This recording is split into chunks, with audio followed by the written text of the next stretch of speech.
is yoga. Of course! Hey, welcome back to my channel. My name is Roos, and this video is about how to de-stress yourself and help yourself heal from burnout symptoms. I had a pretty intense burnout myself back in October 2016, and what I learned most is that it takes time. If you're feeling stressed but you're not necessarily in a burnout phase, you can still do all these activities, of course. It will get better, it just takes probably longer than you want it to take. These tips, they're starting with very low energy activities and then we're building them up to a little bit more active. Let's start. First of all, it's really important to take rest, to sleep, to eat well, to make sure that you're taking care of your body, because stress, although it is a thing in your brain, it really manifests in your body. I had so many physical symptoms. Make sure you're doing as much as you can to sleep and eat well, to rest, so you can restore. Something that really helped me is meditation and mindfulness. Being present in the moment, that's actually what all the things that I'm going to talk about at their basics.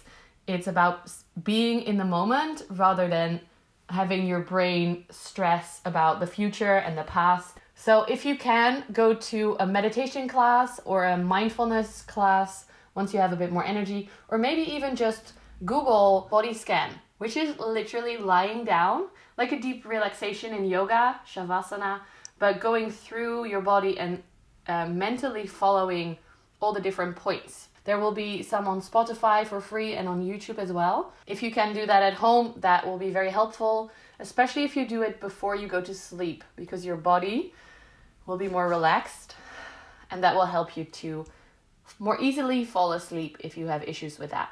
After my first few weeks of recovery, something that really helped me to become more present and to enjoy was to be a little bit creative. And you'll see in this video there are different ways to do that.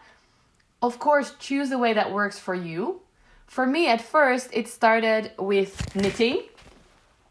I used to have a knitting business, so I have a lot of beautiful yarns at home, really chunky ones, so that's really easy for me to work with. It didn't take me any mental capacity to knit a hat or something, so it was something to do with my hands, to keep me busy without feeling busy, if you know what I mean. Because stress is often you being very busy in your head. So crafty things are great, especially if you are already good at them or you know how to do them. You don't have to be good, actually. It doesn't matter if it looks nice or not.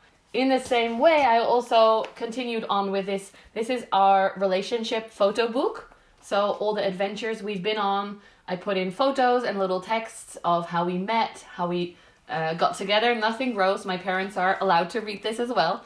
But as you can see, it's gotten really chunky. Create something nice. This is a beautiful book. It is leather. I wasn't vegan when I bought it. It is purposed leather, like leftovers from the factory. So it's not fresh leather, it's like leftover, but still, if I would buy another one now, I wouldn't buy a leather anymore, of course. Create something fun. Something that brings you a little bit of joy, just doing something with your hands rather than sitting on the sofa or lying in your bed, watching TV or checking your phone. Another thing I got into more when I was in my staying at home burnout phase is coloring for adults. I was already into that. These are books by Johanna Basford, who is the queen of beautiful coloring books. If you're looking for a book to inspire you, this is it. She has many different ones, and if you're into plants like me, she always has foliage, flowers, planty bits in there, and little secret houses that live in the trees and stuff. It's adorable. The cool thing about this book, let me show you a few, is that the coloring itself, it doesn't have to look nice. I did do some research. I watched some YouTube videos. I have some favorite channels that I'll link below that are very, even just watching someone else color can be very peaceful and very mindful. With the help of that, I learned to color pretty nicely, but there are also pages that are not as nice, like all these leaves. They're just me testing out my watercolors. It didn't matter that it doesn't look very nice. It's just me testing out some skills. Sometimes I felt like being more detailed, like with this little house, making it super specific and blending the colors very nicely. And then other times I just wanted to be a little bit more, just put something on the paper. The focus that it takes to color in these little shapes is very mindful, and it helped me a lot in becoming a little bit more grounded and feeling more into my body. This is not sponsored, by the way. I paid for all these books. I just love Johanna so much.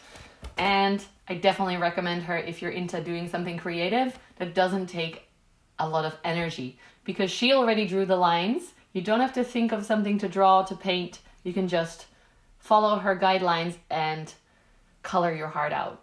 It can also be really fun to start a bullet journal, a bujo for short. These are simple books that are filled only with, you can't even see it from here, but tiny little dots to guideline whatever you're creating.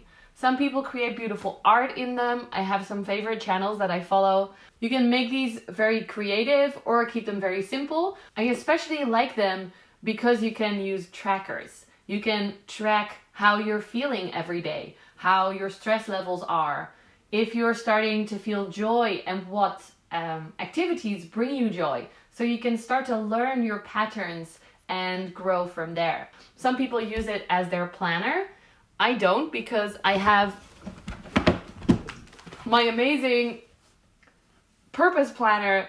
I prefer it this way because it already has the whole year marked out, and sometimes I have appointments that are way too far advanced for me to use a handwritten weekly or monthly schedule. Interestingly enough, the guy who created the purpose planner, Glenn, he had a burnout, a really bad one as well, and he did a lot of coaching and mindfulness, and that's how this thing came about. So this is a product of someone recovering from a burnout. It is in Dutch, but it will be understandable for most people. It has not only the weekly and the monthly planners in there, but also prompts to help you review how your goals went, help you goal setting, and really help you make your goals more practical. So I love this planner. And actually, I didn't want to include it in this video. I didn't think about including it, but as I was talking, I realized that it is really helpful if you are trying to be more focused on the bigger picture rather than all the to-dos that are on your brain right now. And putting all your to-dos down on the paper is also very helpful, because then they're out of your head and it will help stress to lessen, to reduce, to become less. That was clear. I also really enjoyed using oils to help me ground. As you're in a stressful period, your brain is the main focus.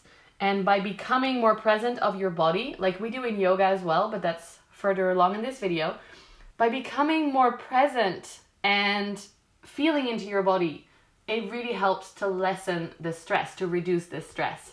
So I use oils like In Tune, which is one of my favorites. This is all doTERRA, by the way. If you want to order some, hit me up. I got you.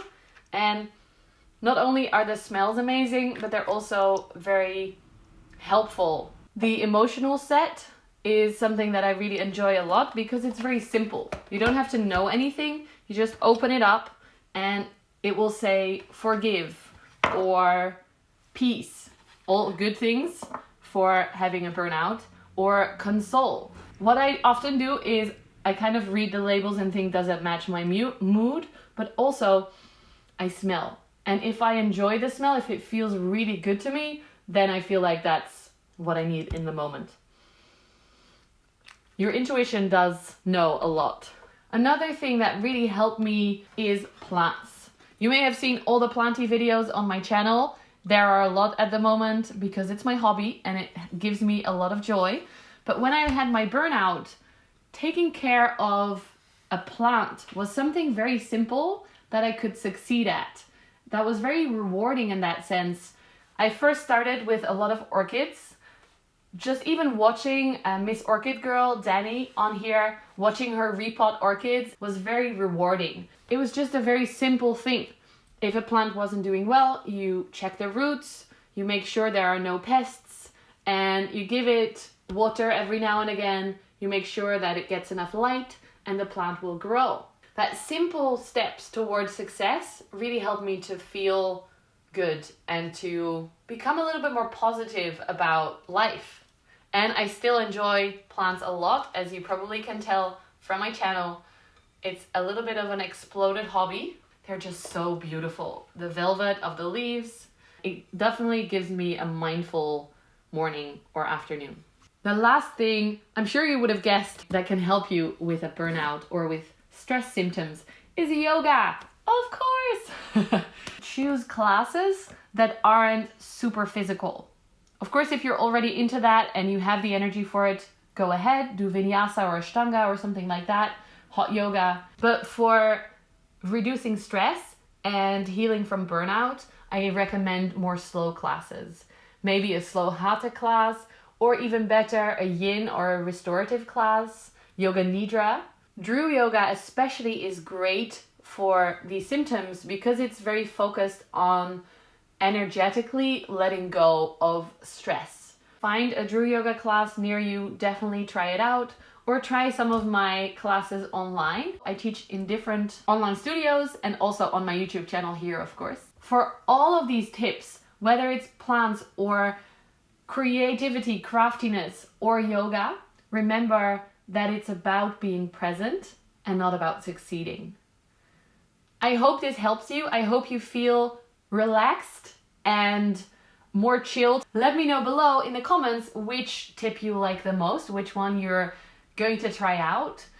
If you want to see more of any of these topics, let me know as well. They are all things close to my heart, just some of them I haven't shown on here before.